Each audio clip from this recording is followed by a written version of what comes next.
everyone, Rebecca here for the next episode of the Monday Mr. Money Mustache Motivation. He is a popular financial independence, retire early blogger, and on Mondays I share blog posts by him so that we can stay motivated on our fire journeys and discuss what we think in the comment section down below. Today's article is a good one. This one is from January 26, 2015. I have this linked in the description box below if you want to learn more about Mr. Money Mustache. This one's titled, How Rich Are You? Find Your Net Worth, Spending, and Savings Rate.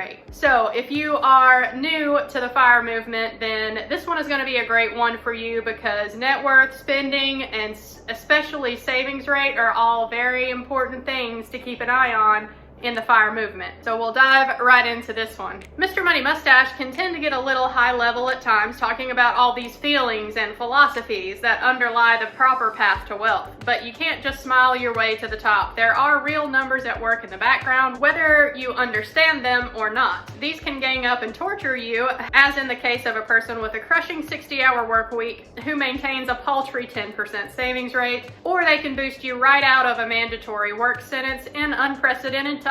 So let's start with the big picture, which is how to become wealthy. Financial independence in 3 easy steps. Number 1, figure out how much money you're taking home and subtract the amount you are spending. Number 2, be sure to keep all that surplus money at work by paying down high interest debt first and then investing the rest. Number 3, once the total value of all your investment reaches 25 to 30 times your annual spending, paid work is now entirely at your discretion for life. So with this post, let's explain these 3 fundamentals of rapid wealth accumulation, the Mr. Money Mustache way, so the schooling will be there for all future students. Number 1, net worth. We'll begin with the end in mind. Net worth is a bit of a degrading term as it incorrectly implies a person is only worth the amount of money he or she has accumulated. But you can use this for motivation since as a mustachian, your figure will tend to be unusually high. The overall formula is easy. The value of everything you owned minus the total of all your loans. The details are equally easy, although sometimes debated, so I'll tell you the way I happen to think about it. You do include the value of any properties you own, including your primary house. All 401ks, IRAs, savings plans, and other hidden assets are included. All mortgages, loans, credit card balances, and other nonsense get subtracted. Don't bother with depreciating consumer stuff like your cars, furniture, or Apple products unless you are willing to sell them right now. Let's start with a deliberately twisted example. Joe Consumer, age 33, is a Washington, D.C. lawyer pulling down $250,000 per year. He has a condo he paid $517,000 for with a current market value of $580,000 and a mortgage of $460,000. He also has a BMW 535i sedan that cost him $61,300 including tax a few years ago. Payment is at $539 per month and the remaining balance is $43,000. 401k balance is $50,000, IRA is $27,300, and he has $90,000 left on his Harvard student loans, which he plans to get serious about soon and pay off over the next 10 years. Credit card balance is just a bit high at $8,000 right now, what with the holiday season hangover. What is his net worth? Woo, look at that connection of financial spaghetti. Oddly enough, when people write to me with financial problems, this is usually how they are described. A big list of confusing and unsorted details. They just heap them on a plate and hope it'll straighten itself out someday. When you're confused about your own money, it is likely that you are wasting a lot of it. Joe's net worth. The ownership of the condo minus the mortgage, $120,000. The retirement accounts, his 401k and IRA, is $77,300. All of his debts, student loan, car loan, and credit cards is $141,000. So the total net worth, the $120,000 plus $77,300 minus his debt of $141,000 equals $56,300. If you ask the average Josephine, Joe is a successful rich guy, doing very well for a 33-year-old. Expensive house, flashy car, massive income, and even some money in the bank. If he just keeps on the current path and saves a bit more during those peak earning years in a couple of decades, once he makes partner, he'll have a nice fat retirement fund by age 65. My diagnosis would be quite different. Holy shit, Joe, what the hell have you been blowing all your money on? You should have had a higher net worth than that many years ago given your career.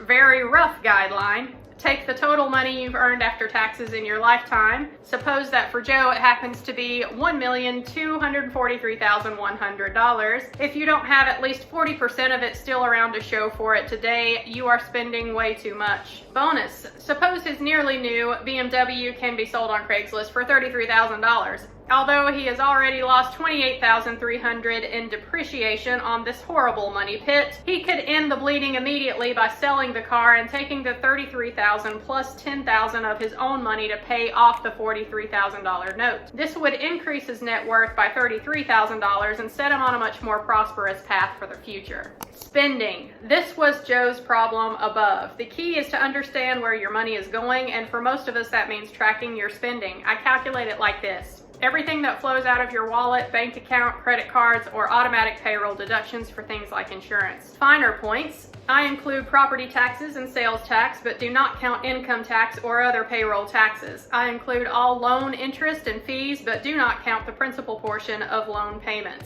Why? Because I'm very interested in financial independence, that point when your passive non-work income is enough to pay for a hypothetical retired life of your choosing. Right now, Joe might be earning $250,000 and paying over $60,000 in income taxes. In retirement, he will probably be in a lower tax bracket. Plus, some income might come from dividends, long-term capital gains, or rent checks from investment properties he owns. He might even live in an area with a different tax rate. You need to deeply understand your spending needs and wants in order to know if you can afford to retire. Instead of taking random guesses at the factors above, I prefer to think of everything in terms of after-tax dollars. Take home income instead of gross income. So if we sort out what is surely a twisted ball of credit card, EFT, and ATM transactions, Joe's monthly spending might look something like this.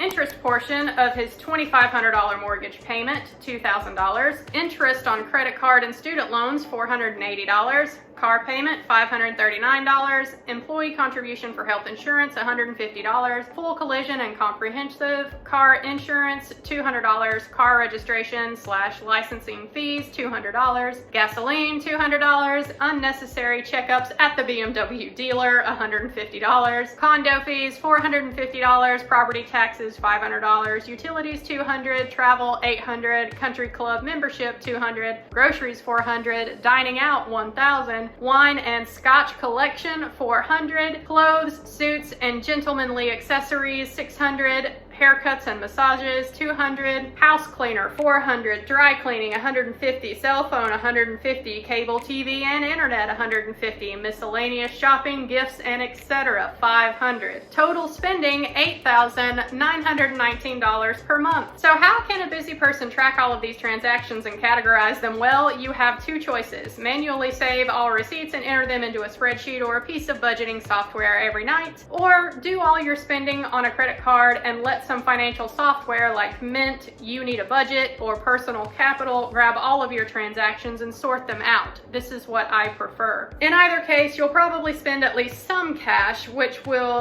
you pull out of ATMs. You will see this in your automated spending report as well. I suggest assigning your cash spending to a category called the decadent throwing around of unnecessary $20 bills. Take home pay. This boils down to the amount of your paycheck that you eventually get to spend yourself. So let's look over Joe's shoulder as he opens a bi-weekly paycheck. Gross pay, $8,620. 401k plan deduction, $692. Employer match, $300. Automatic deduction he has set up to pay towards student loans, $1,000. Professional fees and insurance, $200. Federal taxes, $1,724. State tax, $689. Net pay to his bank account is $4,315. Since there are 2.16 pay periods in the average month, you would scale this up to see that he gets an average of $9,349 per month showing up in the bank. But this is where many people get confused, because this paycheck he takes home is not really his take-home pay. You need to add back in the money that he is actually using, including to pay off loans or will get to use, including all retirement and savings account deposits. The Mr. Money Mustache take-home pay calculation would thus be gross pay plus employer 401k match minus taxes and fees equals $6,407 bi-weekly, or $13,839 per month. If this sounds like a shitload of money, that's because it is. Anyone making $250,000 gross pay should be rolling in it and saving the vast majority, therefore able to retire within just a few years if you get your savings rate right. Savings rate.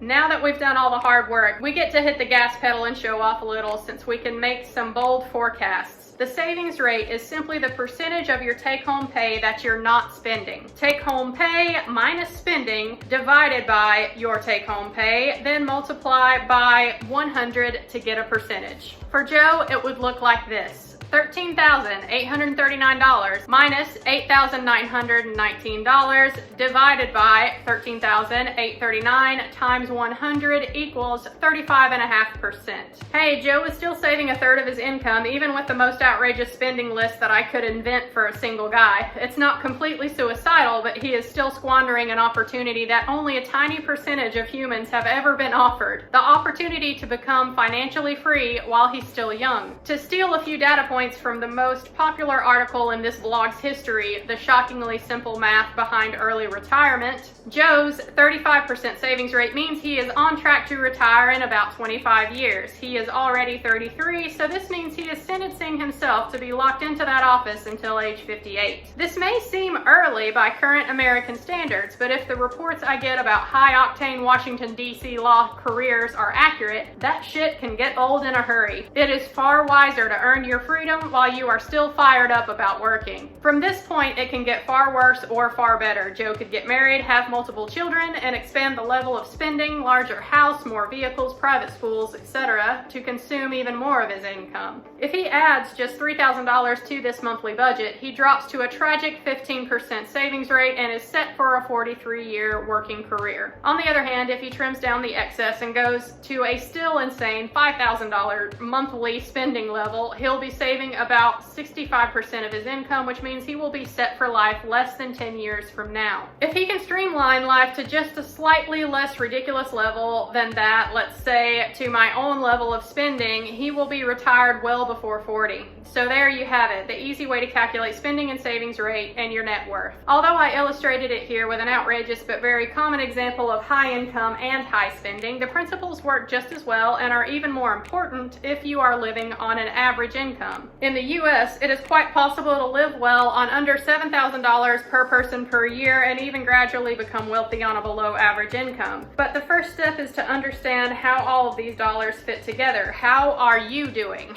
All right, y'all, what did you think of this one? Let me know in the comment section down below. Are you actually tracking your net worth, your spending, your savings rate? Y'all know that Mr. Money Mustache may prefer things like Mint, You Need a Budget, or Personal Capital to track his spending, but I actually do prefer the nerdy spreadsheet method. Guys, I track every penny that I bring home and every penny that goes out of my budget because I am not a six-figure earner. So I would argue that it is even more important for someone like me that is just on a middle-class income to pay attention to their finances and make sure that I'm spending wisely for the most part. Do I still believe that I will be able to reach financial independence and retire early? Yes, obviously I do, or I wouldn't be on this channel making YouTube videos about it, right? Currently, I am 35 and I'm on a middle class income. I am under six figures and my portfolio at the time I am recording this is sitting around $135,000. So I am nowhere near financial independence yet, but I do believe that I can get there, even on a single income. I've been on YouTube for years now, sharing my financial journey with y'all, and it was quite recently that I actually had a negative net worth. You can go back and look at my old budget videos, and there was a point on the channel where I started to track my net worth in the monthly budget reviews.